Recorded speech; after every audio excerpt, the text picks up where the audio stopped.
Question: have you seen this clip yet? So I think these observances are important, and as we are so far from Earth and looking back at, the beauty of creation, I think for me, one of the really important personal perspectives that I have up here is I can really see Earth as one thing. And, when I read the Bible and I look at all of the amazing things that were done for us who were created, it's, you have this amazing place, this spaceship. You guys are talking to us because What you've just watched is Victor Glover, an astronaut on the moon right now who openly embraces both religion and science. Now, depending on who you are, you're probably saying things like these people. God of the gaps strikes again, still not there as a species. It's strange to me hearing an astronaut and scientist talk about creation and the Bible. Are they all religious? Is it an American thing? Yeah, they have to play along to keep the funding flowing. It's American PR. They're a part of the most brilliant mind on Earth. They obviously don't believe in creation. Do we really have to bring religion into everything? And then of course there's also the other side of this coin. For example, this Reddit user says, science and religion do not have to be mutually exclusive. There's no reason that a religious person cannot believe in a God that created the entirety of the cosmos, evolution, and any other concept from the realm of science. It's actually really easy to include God into science.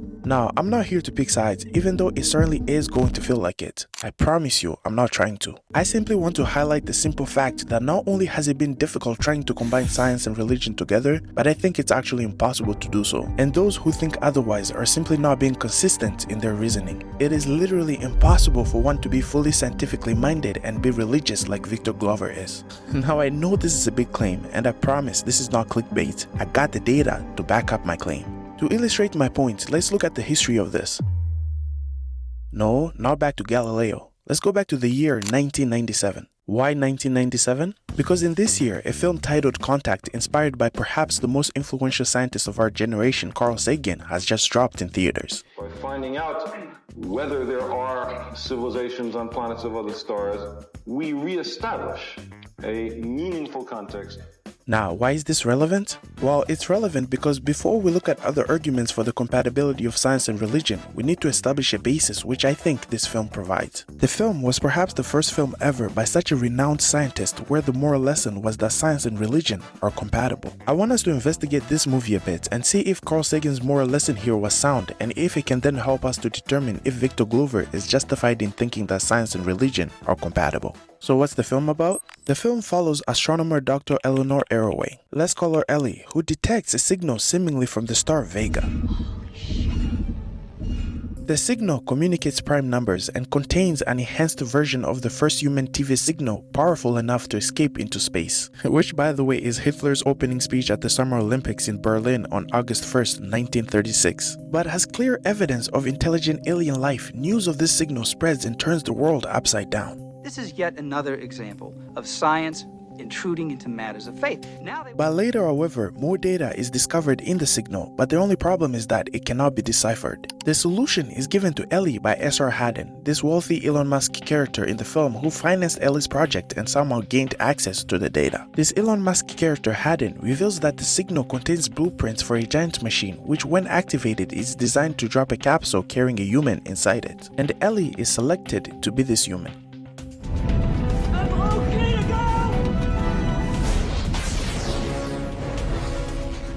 When dropped, she has the experience of traveling via wormholes to the center of the galaxy where she meets an alien who takes the form of her deceased father. This alien explains that this is how first contact is made with civilizations once they start sending signals into space. And after what seems to be about 18 hours of conversation and a trip back to Earth, Ellie splashes into the ocean beneath the machine. But here's the interesting part. To those who were observing the machine from the outside, it appears that Ellie merely just drops straight through the machine. The instruments show that she was out of contact for only a second, and the video that shows her capsule falling through the machine is only a few seconds long. So everything contradicts her supposed 18-hour trip. 43 separate remote cameras show exactly the same event. The IPV dropped straight through. Everyone who watched saw exactly the same thing. Nothing happened. How do you explain this, Doctor? I can't. She's then rushed and brought before a congressional committee to provide evidence for this supposed encounter, but besides her own experience, she has none. National Security Advisor Kitts, this guy right here, suggests that it's more likely her experience was a hallucination and that the whole thing was a hoax perpetrated by Haddon. Remember the Elon Musk type character. He faked a signal from a satellite to trick the government into paying for his experimental machine. That's how he had access to the embedded blueprints, and only he knew how to decode them. Ellie agrees that this is the better, simpler explanation. That's even what she would think if she was in Kit's position. But then she says she cannot doubt her experience. I cannot prove it, Ellie says. I can't even explain it, but everything that I know as a human being, everything that I am, tells me that it was real. I can't prove it, I can't even explain it. But everything that I know as a human being, everything that I am tells me that it was real.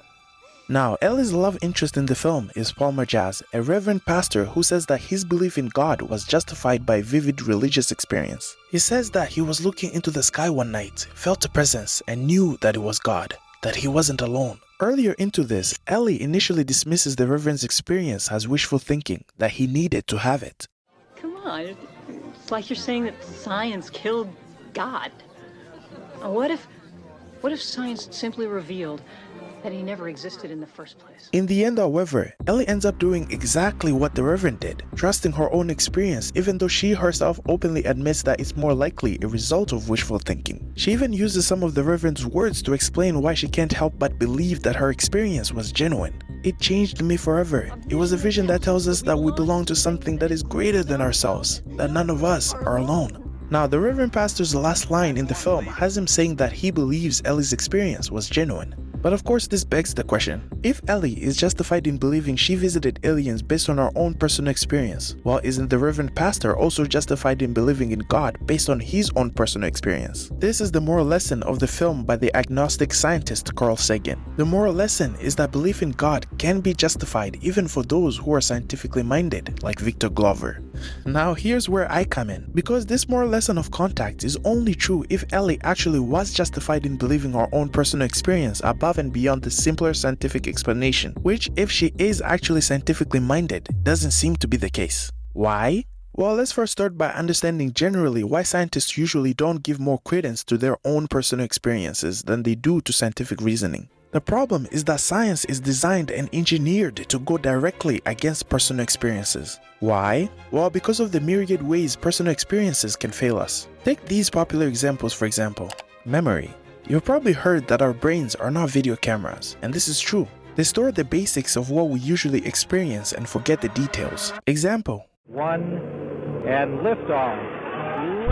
On January 28, 1986, NASA's Challenger space shuttle broke apart in a catastrophic accident only 73 seconds after its launch from Cape Canaveral, Florida. The tragedy killed all 7 crew members that were on board and sent a shockwave through the US as people heard of this news. However, not to undermine the incident, a study was conducted from this event, the Ulrich-Nanser Challenger explosion study. In the study, people were asked to describe where they were when they heard of the news. However, after just 2 years, when these very same people were asked again, many of the accounts contradicted the original reports, though the people were very confident that the new details were actually the correct ones. As one student wrote in 1986, I was in my religion class. Someone came in and told us. I didn't believe it at first. But then in 1988, she wrote, I was in my freshman dorm room watching TV. My roommates came in and told me about it. The thing is, memory is reconstructed, not replayed, so its reliability is low. Another is our sight. It is also not as reliable as we assume. In fact, we don't even see the world as it is. Our brains construct the world for us to see based on its interpretation of the data it receives. Take a look at this video, for example.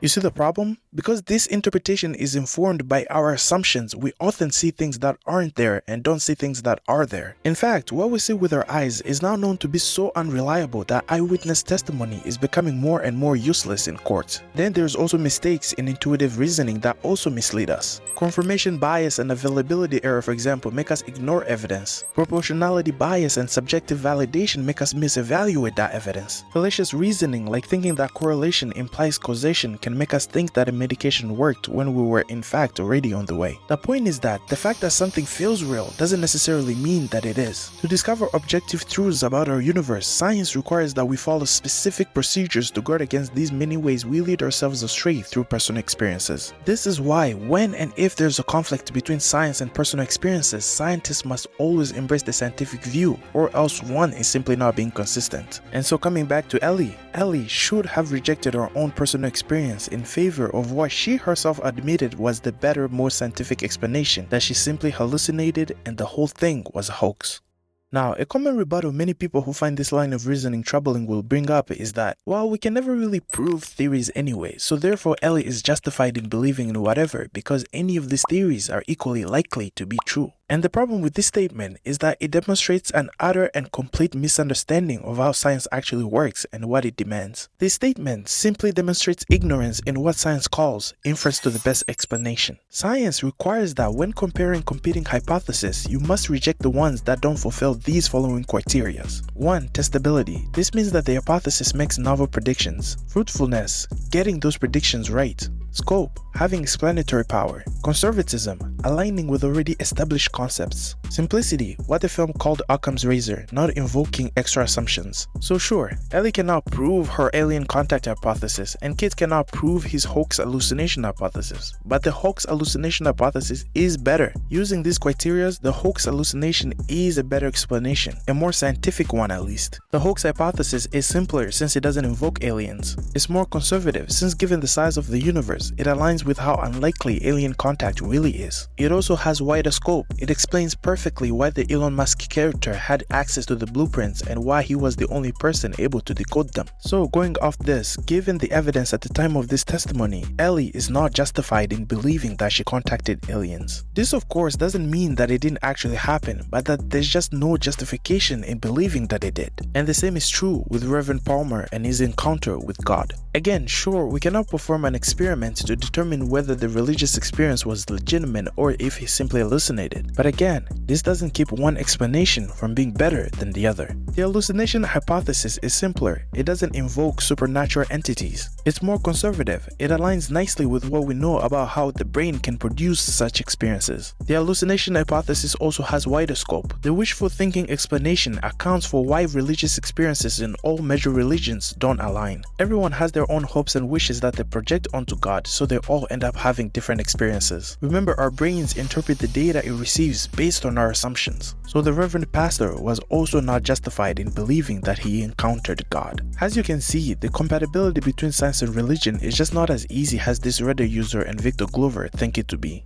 But are there other ways of defending this compatibility? Well, let's now look at other arguments other scholars have made on this matter to see if Victor Glover still has a chance here. One other famous suggestion I could find is Stephen Jay Gould's NOMA thesis, which stands for non-overlapping magisteria. His suggestion was that science and religion cannot conflict because they are about two entirely different things. Science is about the physical natural facts of the universe, what it is made of, why it works in the way that it works. Religion, on the other hand, he says, is about proper ethical values and the spiritual meanings of our lives. Simply put, science studies how the heavens go, and religion reveals how to go to heaven. And while these two domains bump against each other, making our deepest questions call upon aspects of both magisteria for different parts of a full answer, they too never overlap and thus cannot conflict. Now, if you find yourself agreeing with this, I want you to hold on a second because there's an obvious problem with this thesis. The problem is that this thesis heavily relies on the assumption that religion is only about ethics and meaning, that religious beliefs are never about that which is in science's purview. But as we know, clearly this is not the case. Science investigates what happened, it makes predictions, determines what exists and what doesn't, and so on. The problem with this is that religion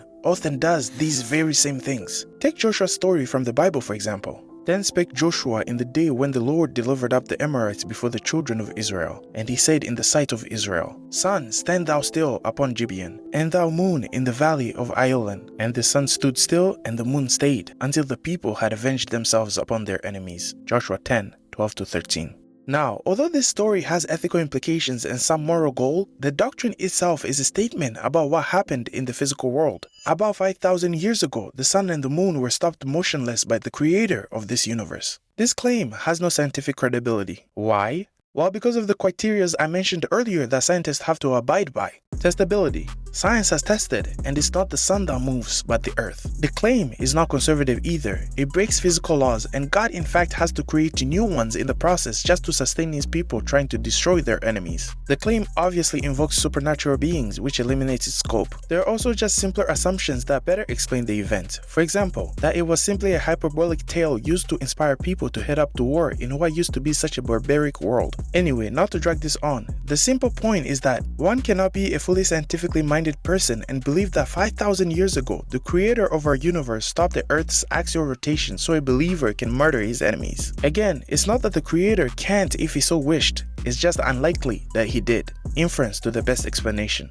Now, an alternative suggestion I encountered for Stephen Jay Gould's normal thesis is that it's not about whether or not religion makes physical and material truth claims that science can falsify or not. It's simply that one can choose to make their religiosity only about ethics and meaning. And yeah, this is what some scholars and some religious persons have done. Take for example New Testament scholar Bert Ehrman. My name is Alex O'Connor, and I'm joined today by perhaps the world's most famous New Testament scholar, Dr. Bart Ehrman. Dr. Ehrman, thank you for being here. Thanks for having me. His works deal with the scholarly consensus that the biblical gospels are not historically accurate. Although he defends the historical existence of a man named Jesus, he agrees with the consensus view that this man likely did not perform miracles, rise from the dead, or say much of the things the gospels report him saying. But here's the interesting twist. Ehrman argues that acknowledging this doesn't have to prevent one from being Christian. How? He argues that one can take this position and still be a Christian in what is referred to as mythical faith. What is mythical faith? Mythical faith is the acknowledgement that the Gospels, for example, are not literally true, but myths. However, Ehrman argues one can still take this position and be Christian because although the Gospels might not literally be true, they still contain true moral lessons. You can still be a follower of Jesus of the Gospels, even if history does not contain someone exactly like him. To illustrate this idea better, take a look at this old Star Trek episode titled Rightful Heir. I have returned, and I will lead my people again. In this episode, the people of Klingon find out that their prophet Kalis has apparently returned to them after 1500 years, much like the Christians believe that Jesus will return. Lieutenant Wirtz, this guy right here, just like everyone else, initially believes. Later, however, he discovers that this Kalis is merely a clone created by the High Priest to try to take political power from the current reigning political institute. Wirtz's faith falters, but then the clone leaves him with these words. Kalis left us all a powerful legacy, a way of thinking and acting that makes us Klingon. If his words hold wisdom and his philosophy is honorable, what does it matter if he returns? What is important is that we follow the teachings. Perhaps the words are more important than the man. If his words hold wisdom and his philosophy is honorable, what does it matter if he returns? What is important is that we follow his teachings. Perhaps the words are more important than the man. So in the same way, mythical faith asks, what does it matter whether or not the Gospels are literally true? If the Jesus they describe speaks words of wisdom and his teachings are morally sound, what does it matter if he did or did not do what the Gospels say him to do? Or even if he existed at all? What is important is that we follow the teachings. Perhaps the words are more important than the man. In fact, some even choose to do this with God. They are called fictionalists. They agree that God doesn't exist, but still pretend that he does. Maybe pretend is not the right word. They act like he does. This includes, for example, living according to God's command, praying in times of need, praising God for fortunes, going to church, reading scripture, all while still believing that God does not exist. Fictionalists include Sarah Silverman, who practices her Jewish faith even though she does not believe in it. And then there's also John Caputo, who says that God does not exist, he insists. What does this mean, you might be wondering?